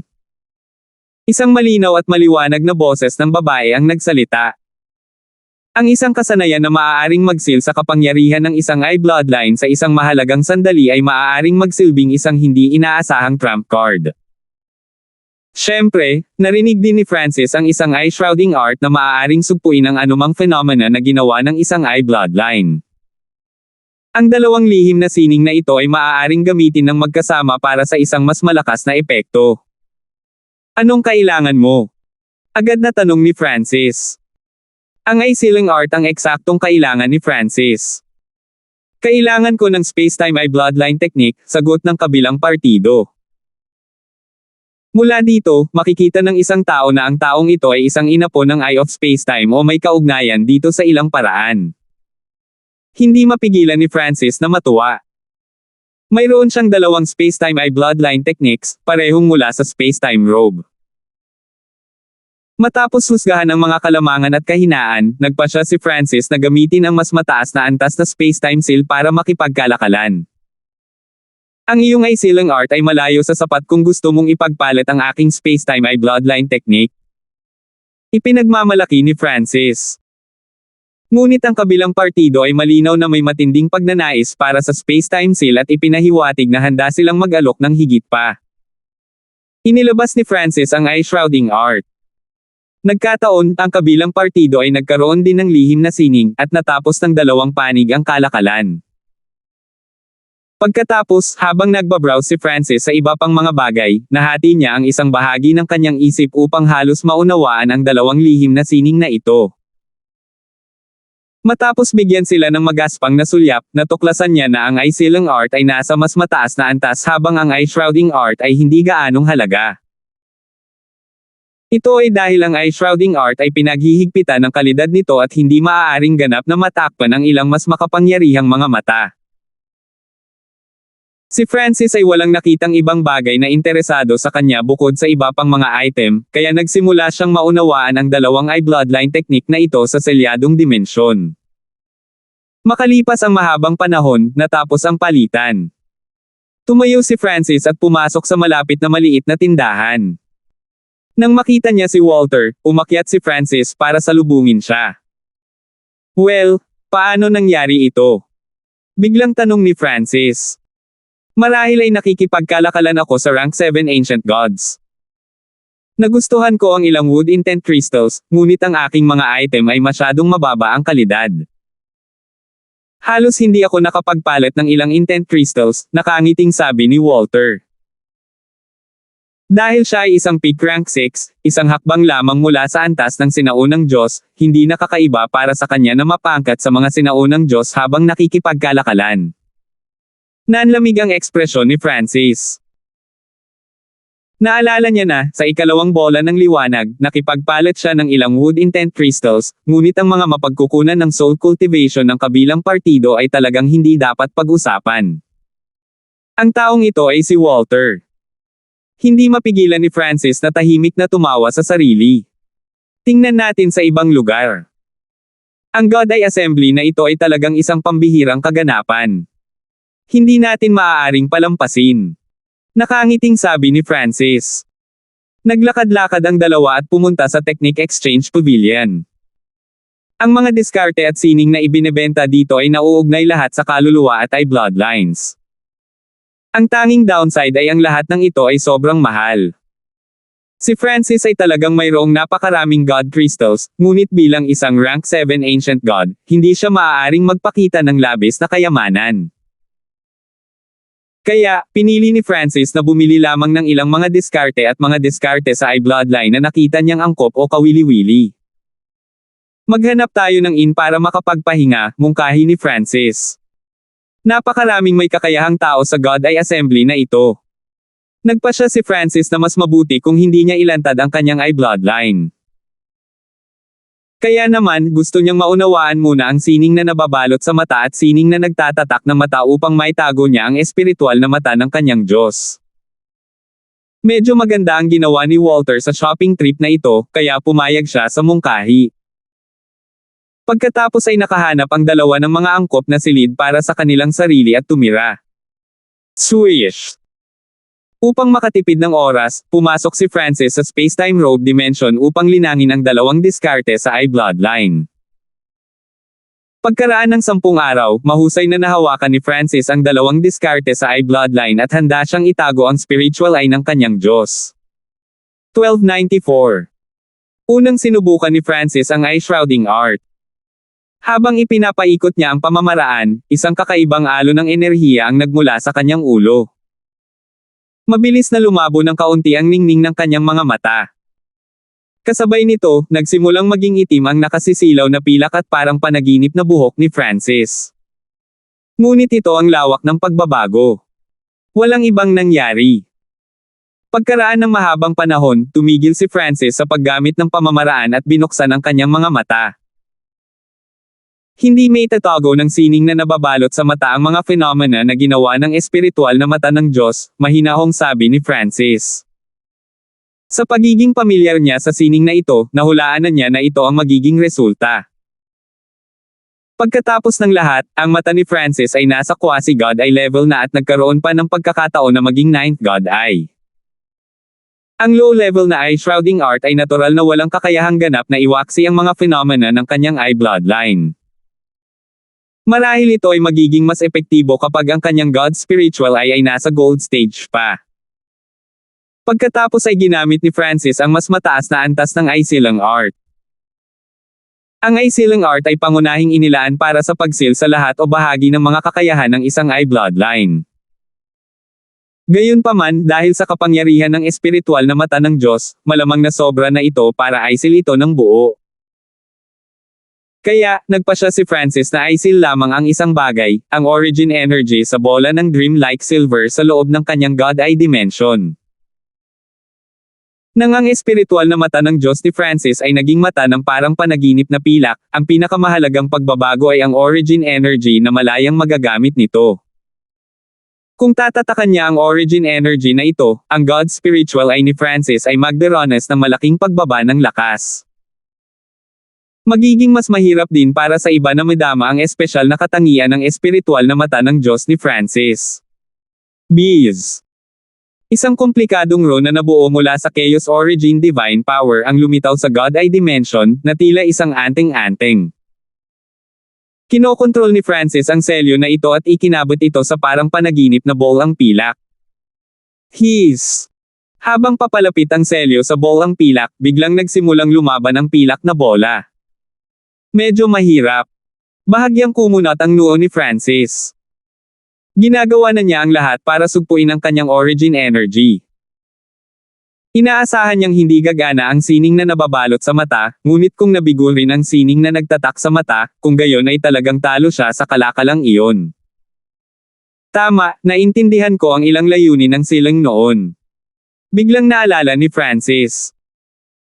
Nakipag-double siya ng kaunti sa silang intent noon, at nang tumaas ang kanyang level sa Ancient God, ang silang intent na ito ay umabot sa level 2. Bagamat ito ay medyo mahinang layunin, kung isasama niya ito sa sining ng pagbubuklod, malamang na magkakaroon ito ng malaking epekto. Nang naisip niya ito, inilipat ni Francis ang kanyang silang intent at pinagsama ito sa seal. Kaagad, ang anting-anting ng Chaos Origin Divine Power ay naging mas malakas, ang mga linya ay naging mas puro at condensed. Ang kapangyarihan ng sining ng pagbubuklod ay malinaw na tumaas, kaya ipinagpatuloy ni Francis ang proseso ng pagbubuklod. Sa pagkakataong ito, nagtagumpay ang sining ng pagbubuklod sa pagtakip sa ball ang pilak. Bees. Ang pilak na mata ni Francis ay unti-unting nawala ang ningning, unti-unting naubos ang sigla at diwa nito. Ganoon din ang nangyayari sa kanyang nakakasilaw na buhok na kusang kumaway sa hangin. Dati, kakaiba ang kaliwang mata at buhok ni Francis sa sinumang makakakita sa kanila. Ngayon, hindi na sila gaanong kapansin-pansin. Si Francis ay gumugol pa ng ilang oras sa pag-iisa. Dati, para sa kapakanan ng paglinang ng 5 elements, wind, lightning, at space-time intents, sumuko na siya sa napakahirap na silang intent. Ngunit nililinang na niya ngayon ang Chaos Heaven Void Origin Technique, na lumalakas kapag mas maraming intent ang nalilinang ng isa. Bukod dito, ang silang intent ay napakalakas sa sarili nitong karapatan, at medyo interesado si Francis dito. Kaya, kinuha ni Francis ang ilan sa God Sealing Stones at sinimulang unawain ang intent energy sa loob ng mga ito. Lumipas pa ang 30 araw, at pagkatapos lamang niyang matanggap ang mensahe ni Walter ay tinapos niya ang kanyang pag-iisa. Ngunit sa labas ng mundo, 4 na araw lamang ang lumipas. Ang God Eye Assembly ay bukas lamang sa loob ng 1 buwan. Hindi natin ito masasayang. Diretsahang sabi ni Walter. Napakalawak ng lugar ng God Eye Assembly, at isang sulok lang ang natakpan ng dalawa. Tingnan natin ang mga labanan sa pagitan ng iba pang eye bloodlines, mungkahi ni Walter. Bilang isang inapo ng Eye of Life, ginugol niya ang halos lahat ng kanyang oras sa Life Sacred Land at bihirang makakita ng ibang mga inapo ng God Eye. Kung tungkol sa malalakas, mabibilang niya sila sa isang kamay. Ngunit iba ang God Eye Assembly. Tinipon ng lugar na ito ang mga inapo ng 8 Great God Eyes at lahat ng iba pang eye bloodlines. Nagkaroon din ng paghihigpit sa paglilinang. Okay. Tumango si Francis. Sa kasalukuyan, sumuko na siya sa paglilinis ng katawan at piniling tumuon sa paglinang ng kanyang kaluluwa at mga diskarte sa eye bloodline. Sa pamamagitan ng pagmamasid sa ibang eye bloodlines na labanan, natural niyang naiintindihan ang maraming prinsipyo at marahil ay nadobol pa ang ilang mga diskarte sa eye bloodline. Bagamat ang kanyang origin energy ay selyado na nililimitahan ang mga kakayahan ng kanyang God spiritual ay hindi ito gaanong naging epekto sa kanyang mga kakayahan sa pagdoble at pagsusuri. Hindi na kinailangan pang maglakbay ng dalawa bago makarating sa isang malaking parisukat na palasyo kung saan maririnig ang isang malaking kaguluhan. Isa lamang itong regular na duel ground.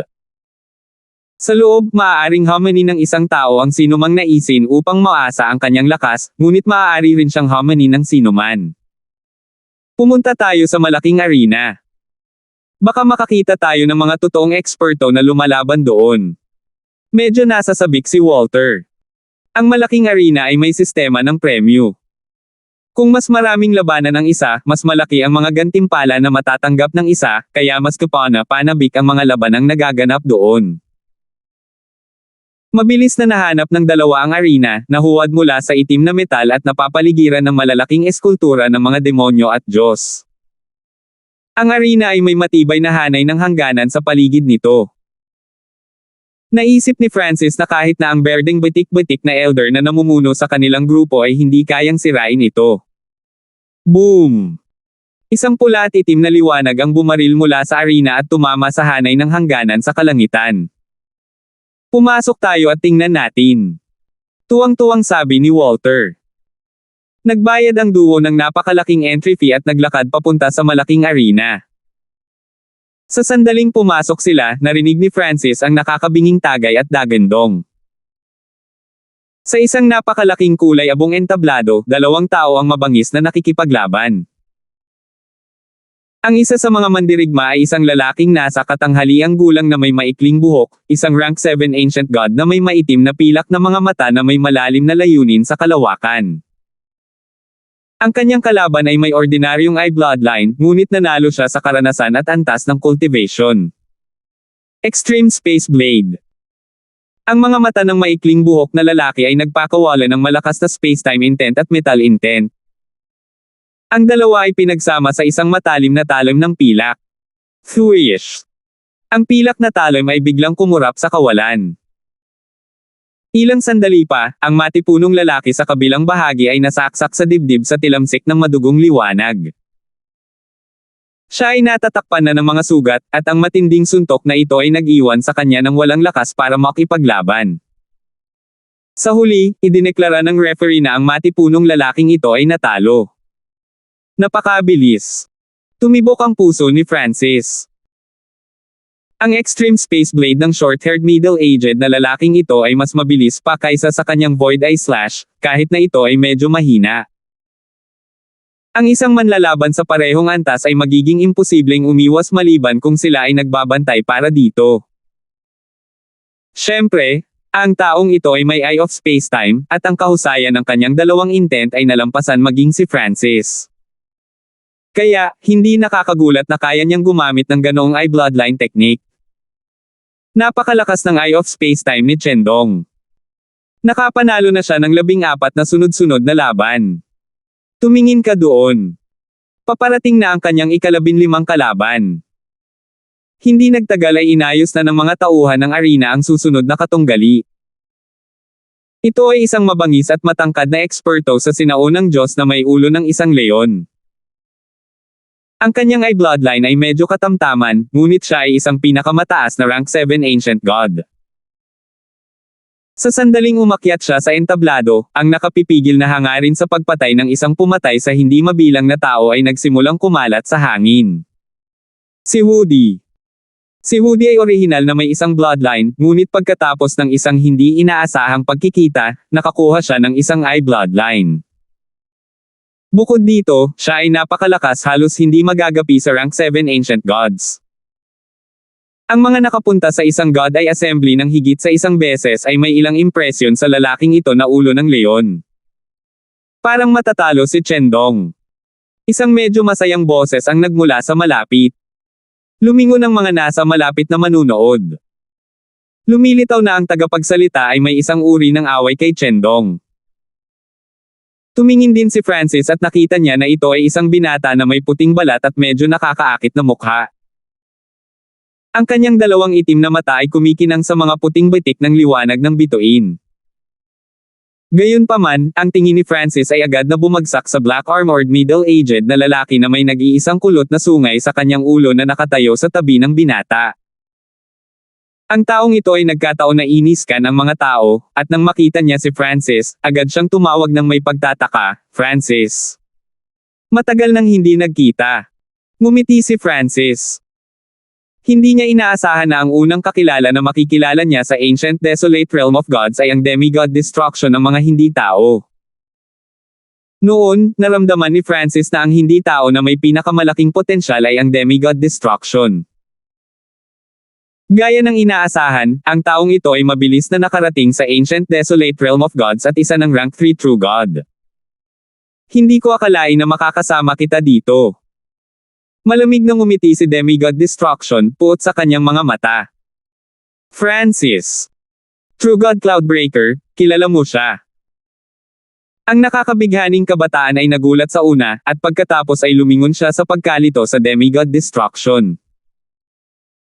Tila pinalitan ng Demigod Destruction ang kanyang pangalan sa Cloudbreaker pagkatapos na makarating sa Ancient Desolate Realm of Gods. Sa Continent Zone, siya ang numero 1 descendant ng Eye of Destruction, kaya kung tawagin siyang Destruction ay hindi magiging sanhi ng labis na kaguluhan. Ngunit sa Ancient Desolate Realm of Gods, napakaraming eksperto na may Eye of Destruction. Kung igigihit niya ang pangalan ng Destruction, siya ay hahabulin ng baliw ng mga inapo ng Eye of Destruction. Oo, Young Master Haze. Pareho kaming nakarating sa Ancient Desolate Realm of Gods mula sa isang panlabas na dimensyon, True God Cloudbreaker deferentially said. Oh. So ang Francis ng Zilling Zone ay talagang nagmula sa isang mababang antas na panlabas na dimensyon. Isang mapaglarong ngiti ang lumitaw sa mukha ni Young Master Haze habang nagsasalita ito sa tono ng panunuya. Medyo nagulat si Francis. Mukhang hindi niya kilala ang taong ito, ngunit medyo pag-alit na ang mga ito sa kanya. Narinig ko na direkta kang nakapasok sa rank 6 nanograms Heavenly Divine Realm, ngunit para sa mabilis mong pag-abot sa rank 7 Ancient God ay malamang na isang kasinungalingan ang ginawa ng Zilling Zone, patuloy ni Young Master Haze. Magkapit-bahay ang Antian Zone at Zilling Zone, kaya narinig niya ang mga chismis tungkol kay Francis. Hindi niya kailanman pinaniwalaan na may ganoong henyo, at sa nakikita niya ngayon, peke ang lahat. Walang ganoong bagay na maaaring direktang makapasok sa rank 6 True God at pagkatapos ay halos agad na maging isang rank 7 Ancient God. At mula sa sinabi ng True God Cloudbreaker kanina lang, si Francis ay nagmula sa isang mababang antas na panlabas na dimensyon, na ginagawang mas malamang na hindi totoo ang chismis na ito. Sa katunayan, tiningnan pa niya si Francis na may kaunting paghamak ngayon. Ano? Rank 6, rank 7. Ang True God Cloudbreaker ay agad na natigilan. Ngayon lang, nagpaplano siyang humingi ng tunggalian kay Francis. Pagkatapos ng lahat, sa Continent Zone, ang dalawa ay nasa magkasalungat na dynasties, at ang Eye Bloodline ni Francis ay sobrang misteryoso, kahit na pinipigilan ang kanyang Eye of Destruction. Pagdating sa Ancient Desolate Realm of Gods, mabilis niyang ikinabot ang kanyang sarili sa isang 5-star faction, kung saan tumaas ang kanyang cultivation. Isa na siyang rank 3 True God. Ngunit si Francis ay isang sinaunang Diyos. Ang mukha ng True God Cloudbreaker ay naging malumanay. Malinaw na natanggap siya ng matinding suntok. Sa sandaling ito, may naramdaman si Francis na kakaiba mula sa kanyang interspatial dimension. Ipinadala ang kanyang isip sa loob, nalaman niyang nagmumula ito sa message token na nakuha niya mula sa Secret Exchange Castle. Una, kailangan kong makita ang iyong lakas. Kung ikaw ay masyadong mahina, wala kang karapatang maging kakampi ko. Isang malalim na boses ang nanggaling sa token. Nag-isip si Francis ng ilang sandali, at pagkatapos ay sumulyap siya kay Young Master Haze at ngumiti. Kung ito ay totoo o mali, paano mo malalaman maliban kung nakikita mo para sa iyong sarili? 1295. Ang misteryosong figure na nagbigay ng lihim na misyon ay gustong makita ang lakas ni Francis. Kaya, kailangan ni Francis ng taong makakalaban para makita ng kabilang partido ang kanyang kapangyarihan, at nagkataong may humihingi ng leksyon sa kanya.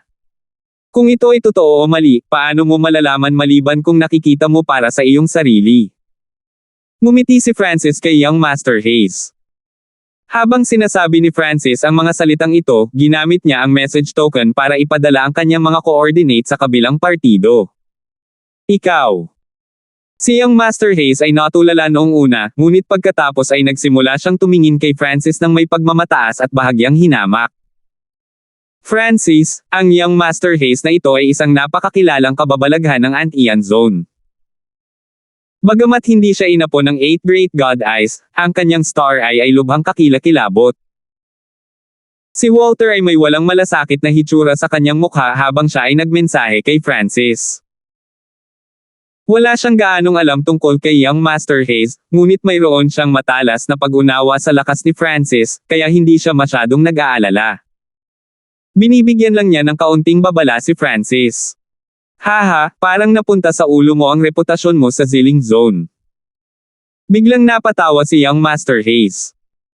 Kahit na si Francis ay talagang nagawang direktang makapasok sa rank 6 nanograms Heavenly Divine Realm at ngayon ay nasa rank 7, gaano kaya siya kalakas? Si Young Master Hayes ay lubos na nagtitiwala sa kanyang sariling kapangyarihan. Ikaw pa rin ang padalos-dalos at ignorante gaya ng dati. Malamig na ungol ng True God Cloudbreaker, kahit na medyo masaya siya.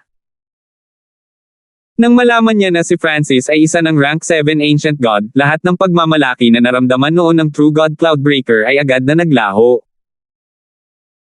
Ngunit ngayon, si Francis ay naghahangad ng kamatayan sa paghamon kay Young Master Hayes, at sa halip ay inaabangan niya ang paningin ng Young Master Hayes na pinatay si Francis. Kung ganoon, susubukan ko ang iyong kakayahan. Isang nakakatakot na ngiti ang lumitaw sa mga labi ni Young Master Hayes. Young Master Hayes, nagkataon na may malapit na yugto ng pagsusugal, agad na sinabi ng True God Cloudbreaker. Gusto ni Young Master Hayes na labanan si Francis, ngunit ang mga panuntunan ng arena na ito ay hindi angkop para sa kanilang laban. Kung gayon ay umalis na tayo. Si Francis ay may kalmado at kumpiyansang hitsura. Anong nangyayari? Gustong makipag-away ni Young Master Hayes sa isang taga-Zilling Zone. Hindi ba Francis iyon? Makikipag-duel si Francis sa Young Master Hayes ng Antian Zone. Ang lahat sa arena ay isang bloodline holder mula sa isa sa dalawang kalapit na major zone. Sina Francis at Young Master Hayes ay parehong sikat sa kani-kanilang mga zone, kaya ang sagupaan ng pares na ito ay humiwalay sa isang bahagi ng crowd sa arena. Swoosh! Swoosh! Nagsimula sina Francis at Young Master Hayes para sa isang yugto ng pagsusugal malapit sa arena. Sa isang bahagi ng arena, tatlong nakaitim na figure ang nakatayong magkasama. Ang isa sa kanila, isang lalaking may masamang mukha, ay naglabas ng isang token ng mensahe. Nagkataon lang. Nandito rin ang isa pang nagmisyon. Hindi napigilan ng lalaki ang mapangiti. Ancient God Black Extreme, nakuha na ng isda mo ang pain. Nakangiting tanong ng isang lalaki na may isang eye of myriad forms. Hindi nagtagal ay nakatanggap ang Ancient God Black Extreme ng karagdagang impormasyon, kasalukuyan akong papunta sa isang yugto ng pagsusugal sa malapit upang makipaglaban sa isang rank 7 Ancient God. Manam, mauna na ako, sabi ng Ancient God Black Extreme bago mabilis na umalis. Nagbayad sina Francis at Young Master Hayes ng average na kalidad na God Crystals at pumasok sa lugar ng laban sa pagsusugal. Sumunod sa kanila ay si Walter, ilan sa mga kasama ni Young Master Hayes, at ilang manunood mula sa arena. Kung hindi dahil sa katotohanan na si Chendong ay nakikipag-away pa rin kay Woody, maaaring mas marami pang tao ang nagpakita. Ang lugar ng laban sa pagsusugal ay may kabuoang 4 na yugto. 2 sa mga yugto ay kasalukuyang inookupahan. Mga Ginoo, mangyaring ilagay ang iyong mga taya. Deklare ng referee. Swish! Binuksan ni Francis ang kanyang kamay, nagsiwalat ng 10 maraming kulay na kristal. Ang 10 intent crystal na ito ay magkakaroon ng napakalaking epekto para sa mga cultivator hanggang sa at kabilang ang level 5 nanograms isang intent. Ibinigay ni Francis ang intent crystal sa referee. Mga high-level na intent crystals. Maging ang mga mata ng referee ay nagningning nang matanggap niya ang intent crystals. Kahit na ang karamihan sa mga sinaunang Diyos ay mayroon lamang mga layunin sa paligid ng level 5.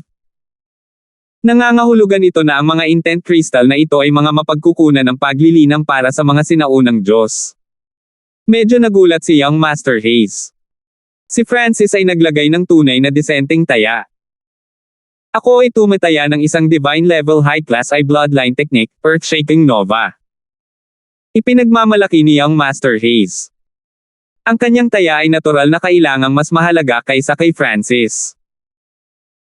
Bukod dito, tiyak na mananalo siya sa labanang ito, kaya hindi mahalaga na tumaya siya ng ganoon kamahal na pamamaraan ng bloodline. Whatever, let's start. walang ingat na sabi ni Francis.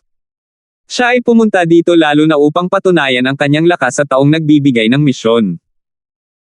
Hindi man lang niya iniisip kung ano ang makukuha niya kay Young Master Hayes. Kumunat ang noo ni Young Master Hayes, at bahagyang napangiwi ang kanyang mukha sa sama ng loob. Ang I-Bloodline technique na kinuha niya ay mas mahalaga kaysa sa 10 intent crystals ni Francis, ngunit ang kanyang kalaban ay tila walang pakialam at mukhang walang interes. Maaari kang magsimula. Inilagay ng referee ang mga taya sa gilid ng entablado at pagkatapos ay i-activate ang boundary array. Sa sandaling ito, ang Ancient God Black Extreme, na nakatago sa lupa, ay tumingin sa entablado kung saan nag-aaway sina Francis at Young Master Hayes at mahinang bamulong, siya ba? Kahit na hindi siya inapon ng 8 Great God Eyes, medyo kakaiba ang mata niya. Ang Ancient God Black Extreme ay orihinal na nabigo, ngunit nang ang kanyang Eye of Death ay tumingin sa kaliwang mata ni Francis, hindi maipaliwanag na naging interesado siya. Kaboom! Sa entablado, pinaandar ni Young Master Hayes ang kanyang Star Eye. Ang kanyang katawan ay lumutang sa hangin at natatakpan ng mabituing liwanag. Star Flash! Tinuya ni Young Master Hayes si Francis at pagkatapos ay nawala sa isang kislap ng mabituing liwanag. Sa kanyang pananaw, hindi kailanman makikita ni Francis ang gayong mataas na antas na pamamaraan ng paggalaw. Swoosh swoosh! Nag-transform si Young Master Hayes sa isang malamlam na liwanag ng bituin na mabilis na gumalaw sa ibabaw ng entablado. Ang mga galaw nito ay lubhang kakaiba, paminsan-minsan ay gumagawa ng biglaang pagliko habang hindi bumabagal, na ginagawa itong napaka-unpredictable. Biglang lumingon ang liwanag ng bituin at bumaril kay Francis. Pagsabog ng Celestial Star. Isinaaktibo ni Young Master Hayes ang kanyang Star Eyes, na nagsimulang mag-ipon ng nakakasilaw na liwanag ng bituin. Boom! Ang liwanag ng bituin ay sumabog mula sa kanyang mga mata sa isang nakasisilaw at nakamamanghang bola patungo kay Francis. Sa sandaling ito, ang katawan ni Francis ay na-overlay ng spatial blurs.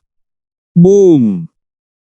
Ang mapanirang bola ng liwanag ng bituin ay dumaan sa katawan ni Francis, sinisira ang lahat sa dinadaanan nito.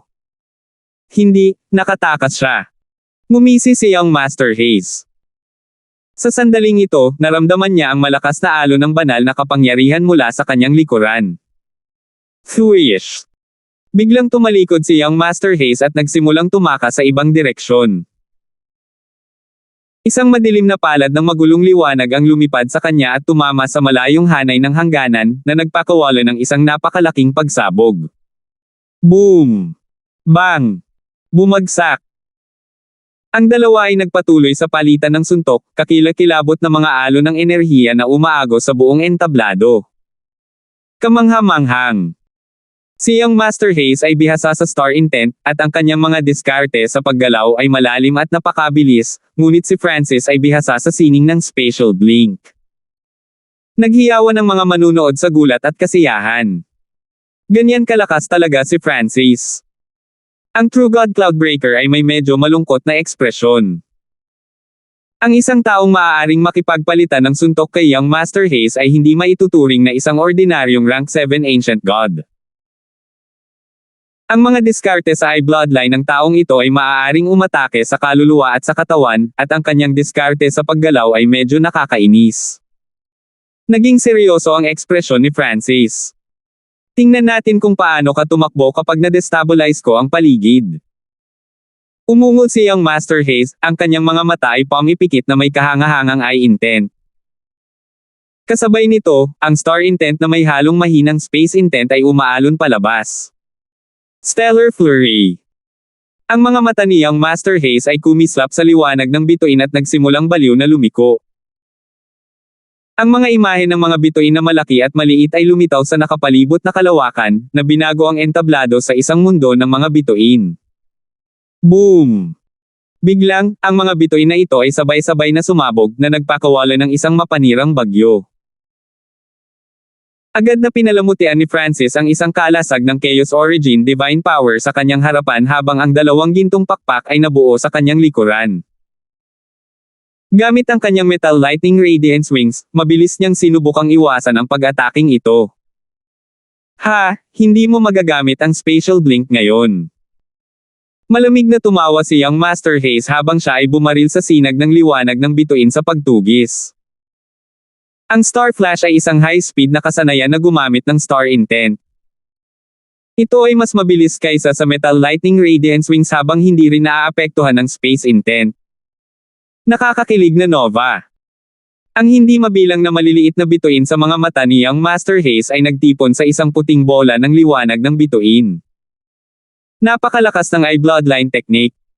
Agad na lamig ang mukha ni Francis. Sa sandaling ito, si Young Master Haze ay isang napakalaking bituin na nakasabit sa kanyang ulo, handang durugan siya. Mabuti, mananalo si Young Master Haze. Naghiyawan ng mga tao mula sa Ant-Ian Zone. Haha, maaari kang pumili ng sino man na masaktan, ngunit walang ingat kang nagpilit na hanapin si Young Master Haze. Ang tunay na Diyos Cloudbreaker ay nanunuya habang sa loob-loob niya ay nagagalak. Hindi siya God Eye Descendant, at parang hindi masyadong malakas ang eye bloodline niya.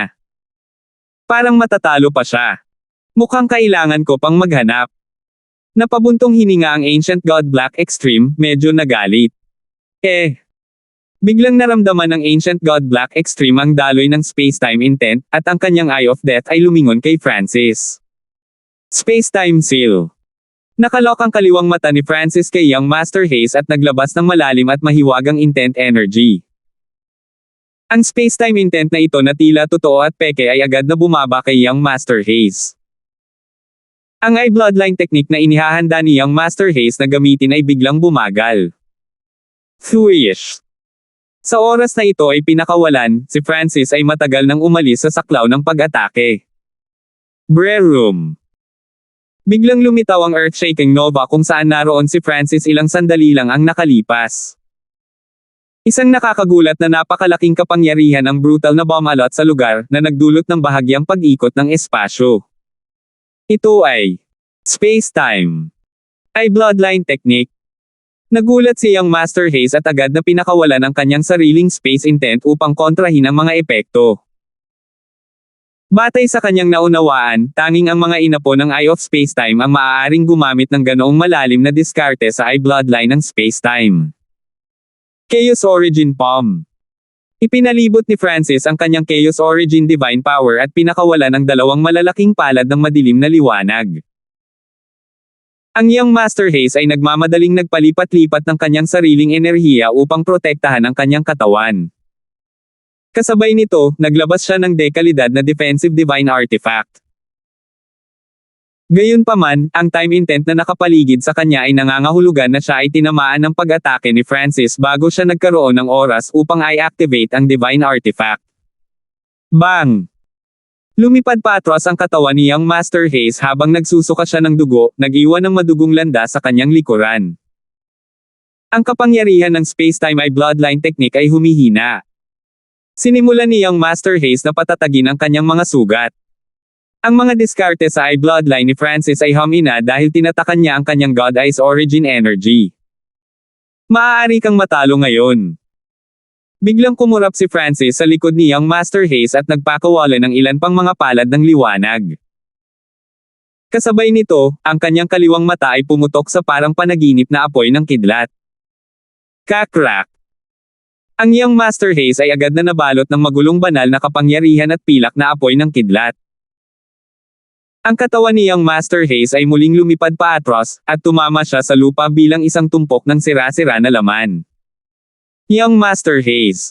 Paano? Natigilan si True God Cloudbreaker, baka sa mukha niya ang hindi makapaniwala. Tumawa lang si Walter. Hinulaan niya na matatalo si Young Master Haze kay Francis.